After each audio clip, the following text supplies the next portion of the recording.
എല്ലാവർക്കും ഒരു നല്ല ദിവസം ആശംസിക്കുന്നു. ഇന്ന് ഞാനിവിടെ പൈനാപ്പിൾ കൊണ്ട് 2 ഐറ്റംസാണ് ഉണ്ടാക്കുന്നത്. അതിനായിട്ട് ആദ്യം അതിൻ്റെ മുള്ളുള്ള ഭാഗം മാത്രം ചെത്തിക്കളഞ്ഞു.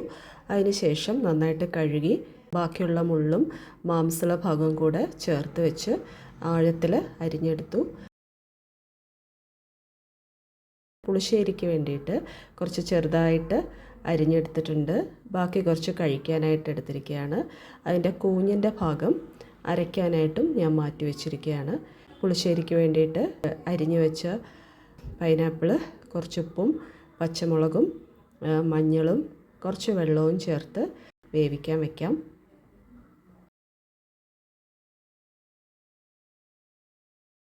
കഴിക്കാൻ വേണ്ടിയിട്ട് മാറ്റി വെച്ചിരുന്ന കുറച്ച് പൈനാപ്പിളിലേക്ക് മുളക് പൊടിയും ഉപ്പും ചേർക്കുകയാണ്.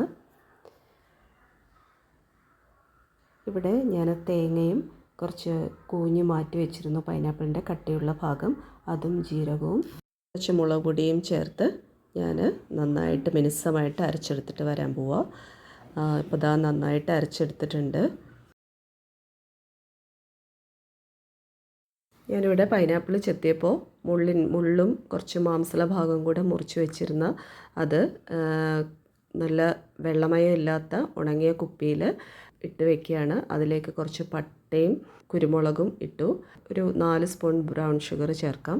സാധാരണ ഷുഗർ ആയാലും കുഴപ്പമൊന്നുമില്ല. ഇതിലേക്ക് നിറച്ച് തിളപ്പിച്ചാറിച്ച വെള്ളം ഒഴിക്കണം. തിളപ്പിച്ച് ആറിച്ച വെള്ളം തന്നെ വേണം. നിറച്ച് ഒഴിച്ച് വയ്ക്കുക. എന്നിട്ട് നന്നായിട്ട് അടച്ച് വയ്ക്കുക. 4 ദിവസം കഴിഞ്ഞിട്ട് നമുക്കിത് തുറന്ന് നോക്കാം.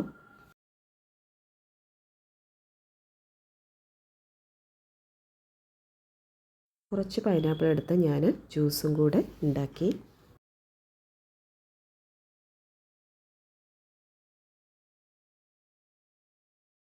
പൈനാപ്പിൾ പുളിശ്ശേരിക്ക് വേണ്ടിയുള്ള കഷ്ണമെല്ലാം നന്നായിട്ട് വെന്തിട്ടുണ്ട്. ഇതെത്ര വെന്താലും ഒരു യോജിപ്പുണ്ടാവില്ല.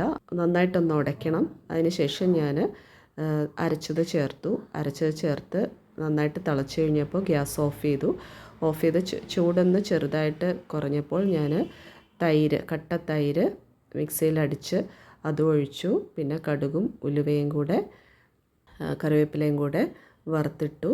അപ്പോൾ നമ്മുടെ സ്വാദിഷ്ടമായ പൈനാപ്പിൾ പുളിശ്ശേരി ഇവിടെ റെഡി ആയിട്ടുണ്ട്.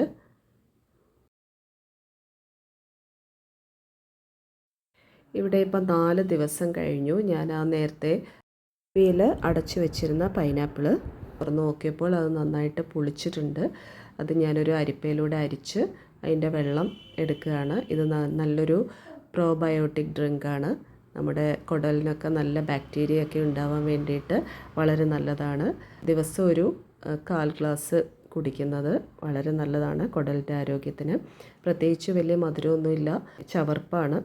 മധുരമൊന്നും ഇടാതെ കുടിക്കുന്നതാണ് നല്ലത്. നമ്മൾ പൈനാപ്പിൾ കൊണ്ട് പ്രോബയോട്ടിക് ഡ്രിങ്ക് ഉണ്ടാക്കി, കൂടാതെ ഒരു ജ്യൂസ് ഉണ്ടാക്കി, അതും കൂടാതെ സ്വാദിഷ്ടമായ ഒരു പുളിശ്ശേരിയും ഇവിടെ ഉണ്ടാക്കിയിട്ടുണ്ട്. അപ്പോൾ എല്ലാവരും ഉണ്ടാക്കി നോക്കുക. ഇതെല്ലാം അഭിപ്രായം പറയുക, ഷെയർ ചെയ്യുക, സബ്സ്ക്രൈബ് ചെയ്യുക. Thank you.